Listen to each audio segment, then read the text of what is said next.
오늘 함께 은혜 받을 말씀은 마태복음 1장 우리 21절부터 23절 말씀까지입니다. 우리 신약 성경 이면에 하나님의 말씀이 기록되어 있습니다. 마태복음 1장 21절부터 23절 말씀까지입니다. 우리 세 절 말씀인데요. 우리 천천히 함께 말씀 합독하겠습니다. 아들을 낳으리니 이름을 예수라 하라. 이는 그가 자기 백성을 그들의 죄에서 구원할 자이심이라 하니라. 이 모든 일이 된 것은 주께서 선지자로 하신 말씀을 이루려 하심이니 이르시되 보라 처녀가 잉태하여 아들을 낳을 것이요 그의 이름은 임마누엘이라 하리라 하셨으니 이를 번역한즉 하나님이 우리와 함께 계시다 함이라. 아멘. 한번 따라서 해볼까요? 절망의 밤에 일하시는 하나님. 오늘 말씀의 제목입니다. 우리 말씀을 통해 우리 모두가 큰 은혜 받기를 축복합니다. 예수님이 오시는 그날, 그 당시에는 유대 사회가 매우 절망적인 상황이었습니다. 외적으로는 로마 제국이 유대 식민지에 대하여 안 좋은 감정으로 가혹한 탄압을 했습니다. 그러니까 한마디로 얘기하면 정치 자체를 유대인들을 강압적으로 단합하고 꼼짝할 수 없도록 만들었습니다. 사람들이 모이는 안식일에는 모이지 못하도록 했고요. 남자들에게 있어서의 유대인의 정체성인 할례조차도 행하지 못하도록 했습니다. 정말 로마 제국이 얼마나 철권으로 유대 사회 곳곳에 압박을 했는지 모릅니다. 동시에 로마의 문화를 유대 곳곳에 심었습니다. 그 대표적인 것이 대중 목욕탕을 만들어서 세속적인 문화를 전파하고요. 또 동시에 로마 황제를 숭배할 수 있는 신전을 곳곳에 세워졌습니다. 그러니까 유대인들이 살아가는 삶이 곳곳에 가시가 있는 것과 같은 것이죠. 일제강점기 36년 동안 우리나라가 얼마나 힘들었습니까? 근데 유대 사회는 그보다 더 압박하고 유대인들을 꼼짝할 수 없도록 만들었습니다. 내부적으로는 이방인인 헤롯 왕을 분봉왕으로 세워서 그를 유다를 다스리게 했는데 그의 기록에 의하면은 헤롯은 매우 잔인한 왕이었습니다. 그리고 왕권에 대한 집착 때문에 유대인들을 철저하게 단합하는 사람이었어요. 로마도 그랬지, 또 그 직접 다스리는 헤롯 역시도 그렇게 했습니다. 특히 왕권에 도전하는 일은 참지 못했는데요. 심지어 그의 아내를 죽이고 장모님도 죽이고 사랑하는 두 아들도 자신의 왕권에 도전한다고 생각하고 미리 두 아들도 살해해버리는, 그것이 바로 헤롯 왕이었습니다. 한마디로 광기 어린 정치를 했던 것이죠.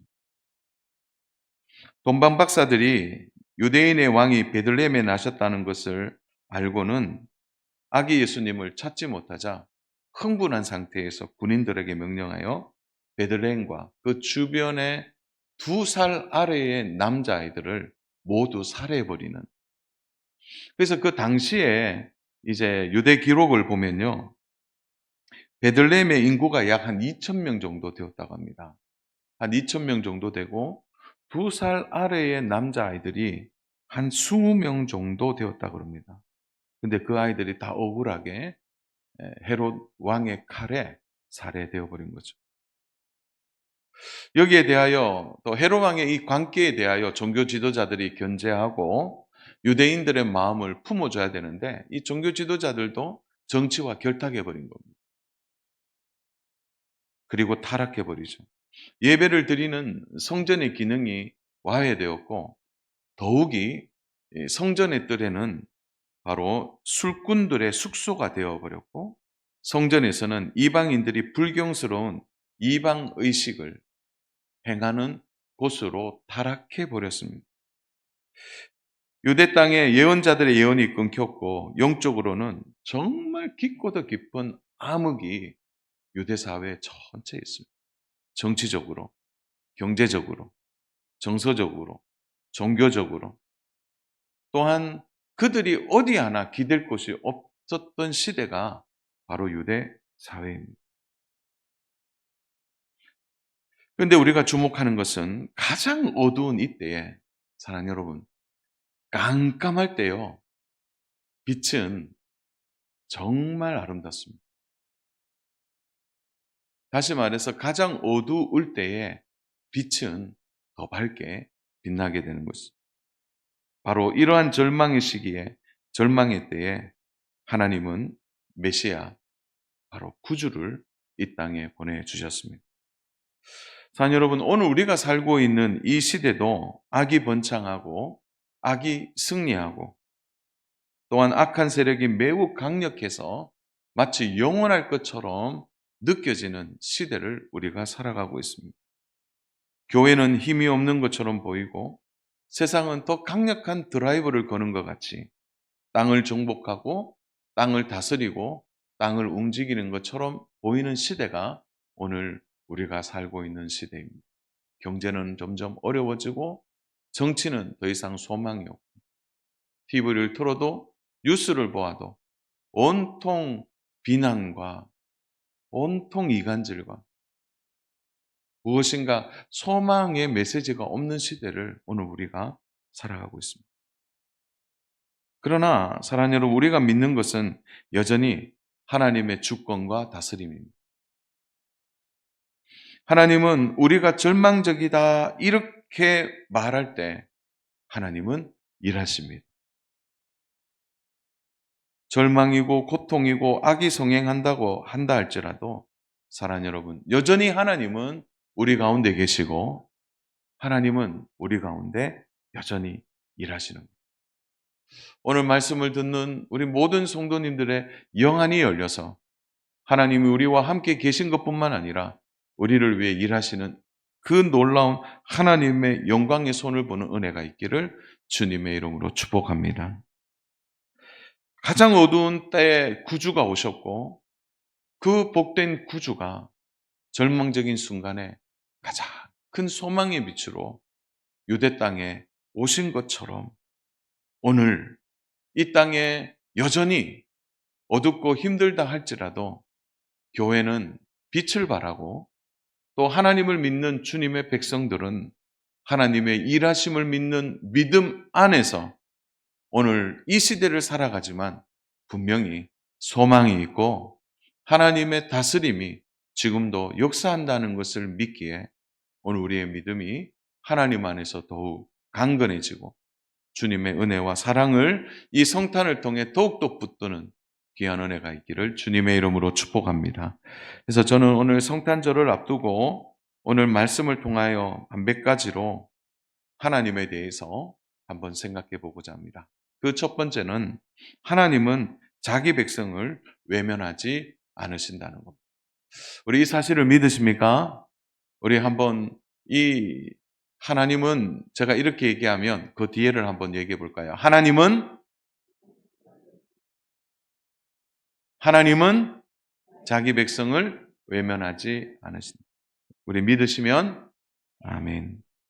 하나님께서 구주를 이 땅에 보내주신 것은 하나님의 목적이 무엇인지를 분명하게 말씀해 주십니다. 그 목적을 오늘 21절에서 볼 수 있는데요. 우리 한 목소리로 합독합니다. 아들을 낳으리니 이름을 예수라 하라. 이는 그가 자기 백성을 그들의 죄에서 구원할 자이심이라 하니라. 자, 오늘 이 말씀 21절 말씀을 자세히 보시면 하나님의 목적이 분명히 드러나요. 그것은 하나님의 목적이 뭡니까? 아들을 보내신다는 거죠. 보내셔서 어느 백성을 구원하신다 그랬습니까? 자기 백성을 구원하신다고 말씀하셨어요. 자, 그렇다면 자기 백성이라는 요 단어 안에는 매우 중요한 의미가 있는데요. 예수님이 유대인만 구원하시기 위해 이 땅에 오셨습니까? 그건 아니에요.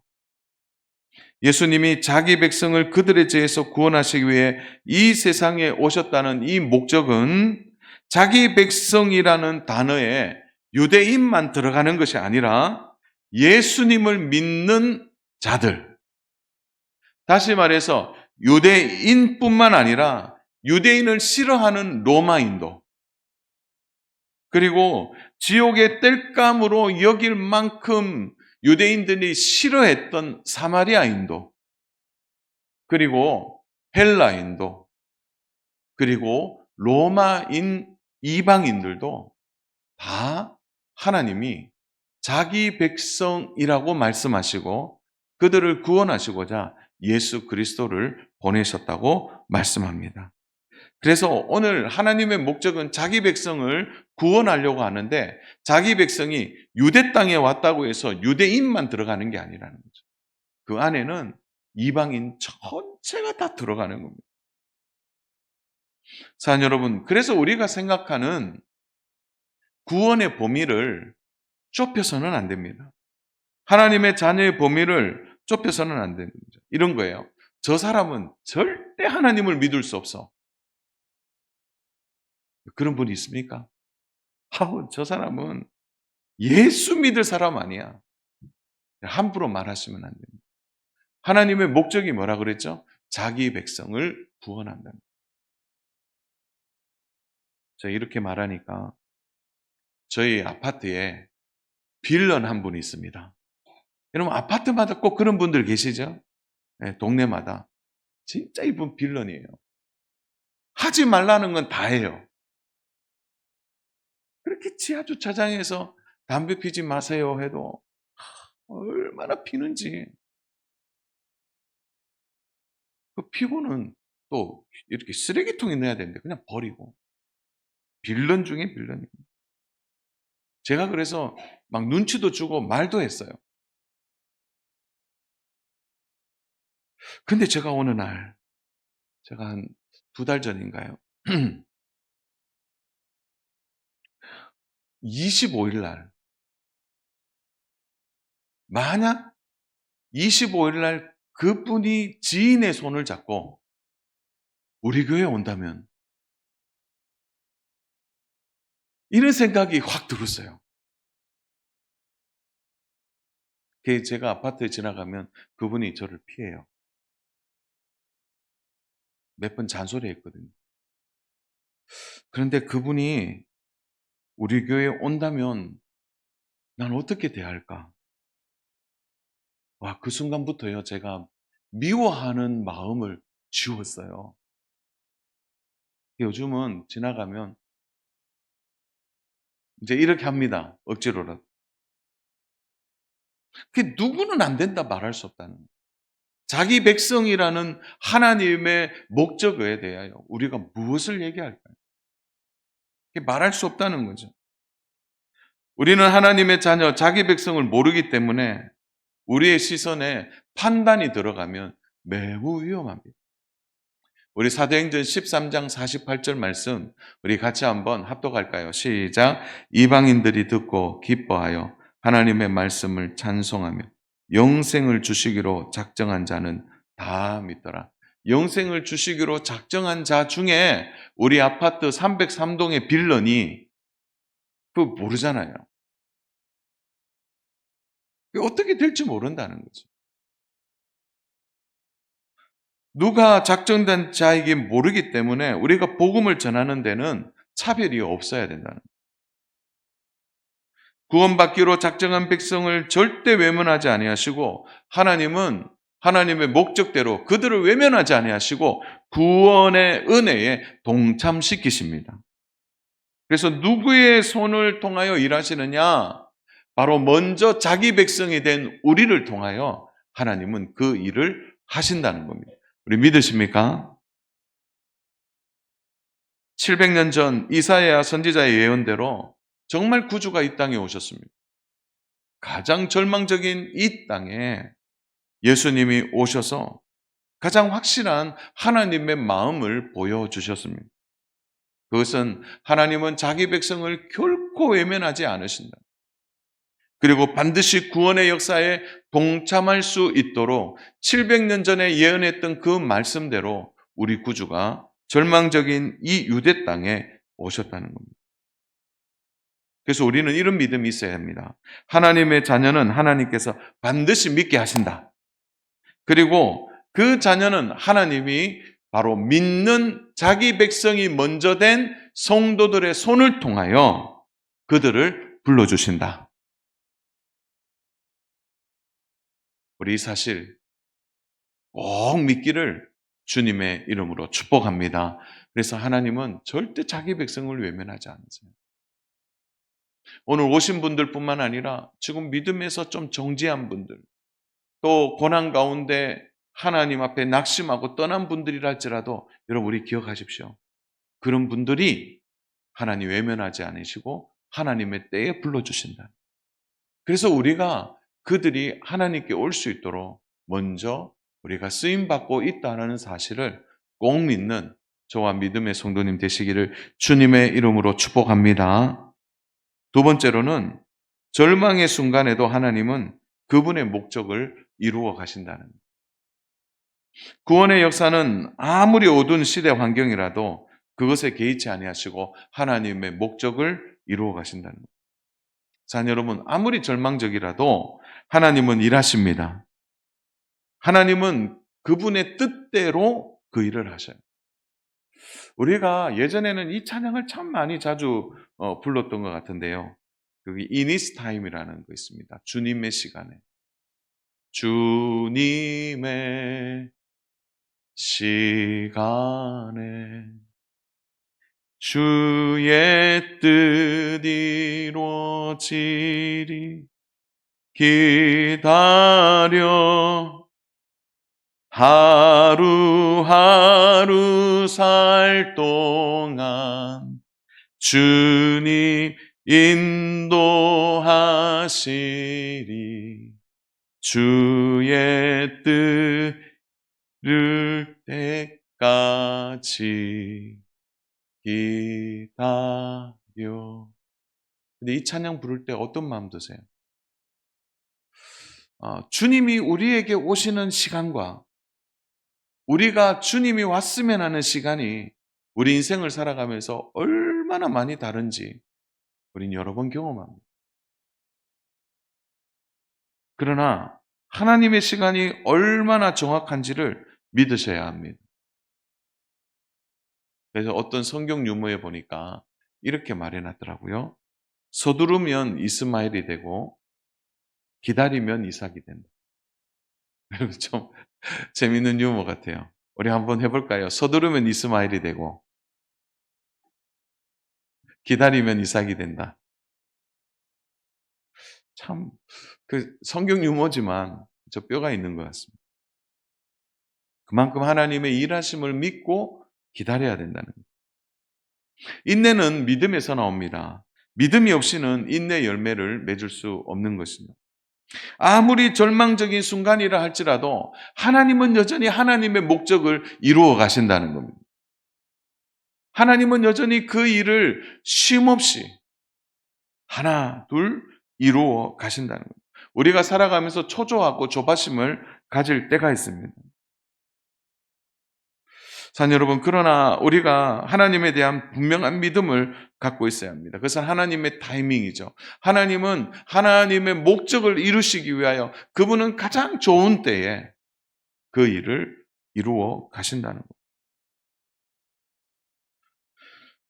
지금 사회와 정치와 경제를 보면 매우 절망적이라는 거죠. 그러나 자녀 여러분, 우리 성도들은요, 이런 사회 속에 살아도 우리 낙심하지 않습니다. 이유가 뭡니까?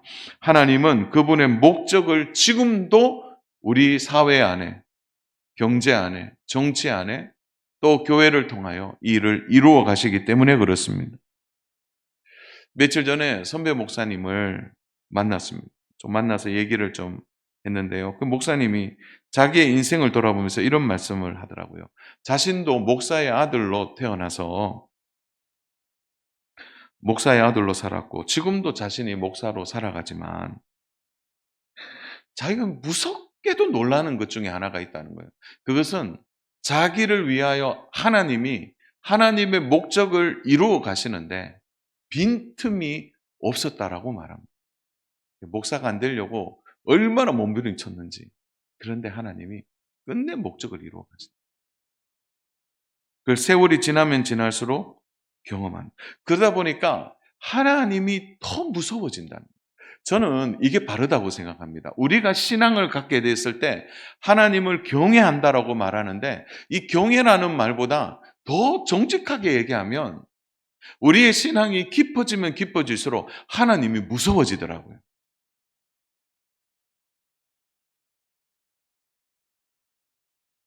오늘 본문의 말씀을 보십시오. 22절입니다. 22절. 우리 같이 한번 읽어보겠습니다. 이 모든 일이 된 것은 주께서 선지자로 하신 말씀을 이루려 하심이니 이르시되 모든 일이 되었다 이렇게 말하는데 이것은 하나님의 목적대로 되었다는 겁니다. 시간과 환경을 하나님이 그 목적에 맞게 이루어 가신다는 겁니다. 사랑 여러분, 그래서요. 너무 우리 인생에 대해서 실망하지 않기를 바랍니다. 어떤 분 그래요. 목사님, 저는 실패했습니다. 어떻게 그런 말씀 하시는지 몰라요. 왜요? 하나님이 여전히 그 성도의 인생에 개입하시고 여전히 인도해 가십니다. 하나님의 목적대로 이끌어 가신다니까요. 근데 왜 본인 자신이 결단해서 말합니까? 나는 실패했다고. 지금도요, 하나하나 하나님은 모든 일 속에 역사하시고 이끌어 가십니다. 그래요, 목사님. 저 나이가 70이 넘었는데 이제 뭘 할 수 있을까요? 아니에요. 하나님이요. 모세를 80에 들어 사용하셨고 하나님은 70이라 할지라도 그 남아있는 인생이 몇 년 되지 않더라도요. 하나님은 그 남아있는 인생에 하나님의 때가 되면 그 목적을 이루어 가신다니까요. 예수 그리스도의 탄생은 인류 역사에 있어서 가장 신비로운 사건입니다. 기적 중의 기적입니다. 피조물에게서는 도저히 상상할 수 없는 일이 일어난 것이 창조주가 피조물이 되었다. 이게 어떻게 설명합니까? 이 하나님의 신비를 우리의 이성으로 받아들일 수 없는 것이죠. 그런데 하나님은 창조주가 피조물이 되었던 이 모든 신비의 역사는 하나님의 목적 안에 있기 때문에 하나님이 그 일을 가능케 하신 겁니다. 하나님의 목적이 무서운 겁니다. 죄에서 우리를 구원하시기 위하여 예수님을 우리에게 보내주신 이유는 하나님의 목적이죠. 왜 우리를 죄에서 구원하시기 위함입니다. 죄는 모든 불행의 원인입니다. 인간의 고통과 슬픔이 우리 가운데 있고 고생하는 그 모든 게요. 다 죄 때문입니다. 사람 때문이 아니에요. 사랑하는 여러분, 혹시 사람으로 원망하는 분이 있으면 오늘 그 원망의 마음 지우시기 바랍니다. 내가 저 사람 때문에 고통당하고 내가 저 사람 때문에 슬프고 내가 저 사람 때문에 불행해. 아니에요. 우리 인간의 모든 불행과 슬픔과 고통은 다 죄 문제입니다. 죄 때문이에요. 죄 때문에. 죄가 저주를 불러온 것입니다. 그래서 모든 불행은 죄로부터 시작되는 겁니다. 그래서 하나님이 이 죄의 문제를 해결하기 위하여 창조주가 피조물이 되는 이 놀라운 하나님의 신비가 바로 성탄을 통해 우리의 눈으로 나타난 것입니다. 여러분, 세상에서 가장 큰 절망은요, 못 사는 거, 안 된 게 절망이 아니라 구원자 예수님을 알지 못한 채 지옥으로 가는 것이 가장 큰 절망입니다. 끝까지 고집 피우다 예수님 믿지 않고 죽는 사람들. 불행하게도 저주를 받은 사람인 거죠. 우리가 사랑하는 가족들과 친구들에게 이런 저주가 임하지 않도록 기도하고 전도해야 될 이유가 여기에 있는 것입니다. 우리는 하나님의 목적을 알고 있기 때문에 그렇습니다. 사랑하는 여러분, 아무리 절망적이라도 하나님이 하나님의 목적대로 나를 이끌어 가시는구나. 우리 첫 번째는 하나님 외면하지 않으신다 그랬죠. 두 번째는 결국 하나님의 목적대로 나를 이끌어 가신다. 이거 꼭 믿으시기를 주님의 이름으로 축복합니다.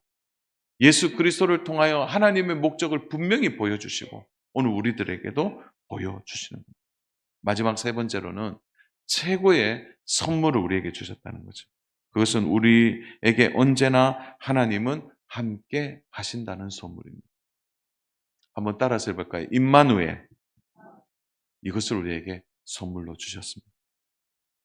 하나님이 우리와 함께 하신다는 것은 하나님의 가장 적극적인 사랑의 표현입니다. 우리 23절 말씀 같이 한번 읽겠습니다. 보라, 처녀가 잉태하여 아들을 낳을 것이요 그의 이름은 임마누엘이라 하리라 하셨으니 이를 번역한즉 하나님이 우리와 함께 계시다 함이라. 하나님이 함께 하시는 증거는 구약에서는 구름 기둥, 불 기둥이죠. 매일 만나를 주셨어요. 또 성전의 지성소에 늘 하나님의 임재가 있었습니다. 근데 그것은 매우 일시적이고 특별한 장소에만 일어났던 거예요. 그래서 임마누엘은 구약에서 있어서 매우 제한적인 일이었어요. 하나님의 존재는 감추어져 있었습니다. 모세가 시내 산에서 하나님의 영광을 대면할 때 하나님은 그 영광을 대면하는 모세에게만 보여주셨어요. 특별한 사람들에게만 일시적으로 보여주신 거예요. 그때 이스라엘 백성들은 저 멀리 떨어져 있었다는 거예요. 그런데 이제 예수 그리스도를 이 땅에 보내주시면서 하나님 우리에게 너무나 귀한 선물을 주셨습니다. 그것이 바로 제한적이었고 일시적이었고 특별한 사람에게만 주셨던 그 임마누엘의 복을 아기 예수님을 받아들이고 믿는 하나님 자기 백성에게 모두 부어 주셨다는 겁니다. 이 말은 하나님이 더 이상 모습을 감추지 않으시고 우리에게 드러나 우리에게 찾아오심을 말씀하고 있는 겁니다. 여러분, 복음이 바로 이겁니다. 그것은 하나님이 우리와 함께 하신다는 겁니다. 그래서 임마누엘은 복음 중에 복음이에요. 하나님이 우리와 함께 계신다는 거예요. 하나님은 우리와 떨어지지 아니하시고 우리가 예수 그리스도를 영접하는 순간부터 천국 가는 날까지 그리고 우리의 손을 잡아 영원한 하나님과의 영생의 소망 아래 있는 그날까지 임마누엘의 하나님은 우리와 함께 하신다는 겁니다. 가끔 이스라엘 백성들이 힘들고 어려울 때 자기들은 이렇게 생각했어요. 하나님이 나를 버리셨다. 하나님은 멀리 계신다. 이런 생각을 했습니다. 힘들고 외롭고 그들이 고통 가운데 있을 때 하나님은 별로 도움이 되지 않는다고 생각했어요. 왜 그런 생각이 일어날까요? 왜냐하면 하나님이 함께 하신다는 증거가 구약에서는 특별한 사람, 특별한 장소, 특별한 시간에만 있었기 때문에 그랬습니다. 구약시대는 하나님을 만나기 위해 성전으로 찾아가야 했다는 거죠.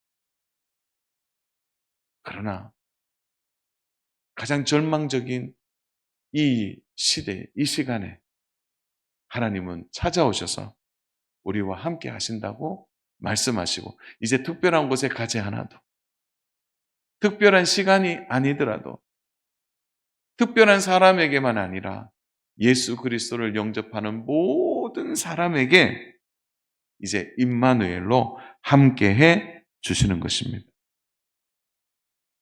그래서 하나님은 하나님의 자녀들을 결코 떠나지 않으신다는 것. 다윗은 자신의 인생에 있어서 언제나 하나님이 함께 하셨다고 고백합니다. 우리 시편 27편 10절인데요. 우리 같이 한번 보겠습니다. 시편 27편 10절 같이 읽습니다. 시작. 내 부모는 나를 버렸으나 여호와는 나를 영접하시리이다. 여러분, 다윗의 고백에 귀를 기울이셔야 합니다. 아무리 절망적인 순간이라도 그 절망적인 순간에 다윗이 소망을 가질 수 있었던 것은 하나님이 다윗과 함께 하셨기 때문에 그렇습니다. 하나님은 자기 백성을 떠나거나 방치하지 않는다는 겁니다. 사녀는 우리가 이 땅을 살아가면서 최고의 복은 바로 예수 그리스도가 이 땅에 오셔서 우리에게 허락하신 임마누엘의 복이라는 겁니다. 참 감사하게도요. 마태복음 1장에서 내가 너희와 함께 하겠다 임마누엘을 말씀하시고 마태복음 28장의 마지막 구절에도 항상 너희와 함께 있으리라 약속하셨어요. 그래서 약속이 이루어지고 약속으로 끝이 나는, 여러분, 이것이 우연일까요? 언제나 하나님 우리와 함께 하신다는 것처럼 우리에게 힘이 되는 말씀이 없습니다. 산 여러분, 그러므로 이 성탄에 우리가 진짜 기뻐해야 될 것은 하나님이 우리에게 최고의 선물을 주셨구나. 그것은 하나님 우리를 떠나지 아니하시고 영원히 우리와 함께 하신다. 자, 여러분, 그래서 가정에서도 임마누엘입니다. 일터에서도 임마누엘이고요. 자녀들의 삶에서도 임마누엘입니다. 이 선물을 받았으니 우리가 어떻게 안 기뻐하고 안 즐거워하겠습니까? 하나님을 만나려고 멀리 찾아다니지 않아도 됩니다. 우리의 마음이 낮아지면 지금 이곳에 언제든지 하나님을 만날 수 있는 것입니다. 자, 여러분, 내 뜻대로 되지 않아도 임마누엘의 하나님 함께 하시면 됩니다. 그러니까 내 뜻대로 안 돼도 돼요. 하나님이 함께 하시는 거기에 우리의 믿음이 있고 우리의 감사가 있는 것입니다. 그럼 돈이 좀 없다고 불안해하지 마십시오. 어떤 분들은 돈이 있으면 좀 안정된다 그러는데, 그러나 돈 때문에 안정되는 것 진짜일까요? 그럼 돈이 없어도요, 하나님이 함께 하면 됩니다. 그러니까 임마누엘의 하나님이 나와 함께 하시면 우리는 흔들리지 않는 것이죠. 아무리 힘들고 어려워도 절망적인 나의 상황이라 할지라도 하나님이 나와 함께 한다는 것만큼 힘이 나는 것이 어디에 있을까요? 세상을 능히 이기는 길은 여기에 있습니다. 임마누엘, 그 하나님이 우리와 함께 하시는 여기에 오늘 우리의 진정한 은혜가 있는 것입니다.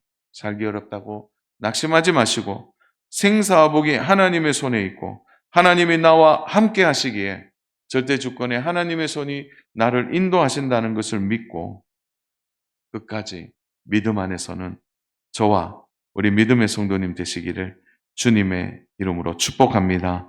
사랑하는 여러분, 포기하지 마시고 또 이 복된 성탄을 우리가 기쁨으로 보내면서 늘 그래왔듯이 감사하지만 더 큰 감사로 이번에는 가족들의 영혼을 위하여, 이웃들의 영혼을 위하여 영혼 구원에 우리의 마음을 집중하여서 예수 그리스도 앞에 감사하시고 특별히 정말 임마누엘의 하나님을 의지함으로 하나님 앞에 기쁨과 감사로 나아가고 설렘과 기쁨이 있는 아름다운 성탄이 우리 가운데 있기를 주님의 이름으로 축복합니다.